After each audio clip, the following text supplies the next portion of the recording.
দিলেও আমরা সেই উস্কানিতে কান দেব না।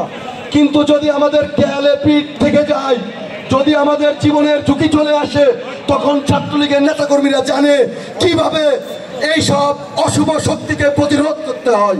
ইনশাল্লাহ আমরা বিশ্বাস রাখি এই অশুভ সময় আমাদের অতিক্রম হয়ে যাবে এবং যারা আমাদের শিক্ষার্থীদের আবেগকে কাজে লাগিয়ে রাজনৈতিক হাতিয়ার হিসেবে ব্যবহার করছে তারা শিক্ষার্থীদের কাছে উন্মোচিত হবে।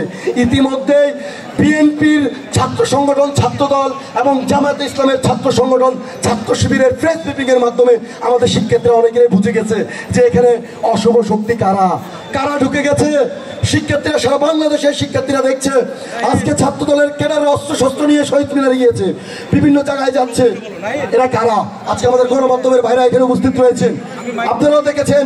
শুধু বারবার মিডিয়ায় বলছে ছাত্রলীগ হামলা করেছে, কিন্তু ছাত্রলীগের উপরে কারা হামলা করেছে সেটিও প্রকাশ করতে হবে আপনাদেরকে। আগে তো ছাত্রলীগের উপরে হামলা হয়েছে, তারপর আমরা প্রতিরোধ করে তুলেছি। আমরা শুরু থেকেই কোনো ধরনের আন্দোলনে সহিংসতার চেষ্টা করিনি, বাধা প্রয়োগ করার চেষ্টা করিনি।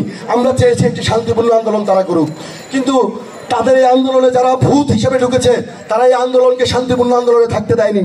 তারা হলে হলে ঢুকে শিক্ষার্থীর উপর হামলা করেছে, আমরা তার প্রতিরোধ করে তুলেছি। কিন্তু আমরা এখন সুস্পষ্টভাবে বলতে চাই আমরা কারোর সাথে সংঘর্ষে জড়াবো না, কিন্তু কেউ গায়ে পড়ে সংঘর্ষ জড়ালে তাকে ছাড় দেবো না ইনশাল্লাহ। ছাত্রলীগের নেতাকর্মীরা সুসংগঠিত থাকবেন, সবাই এতটুকু বিশ্বাস রাখেন জয় সবসময় সত্যের হয়।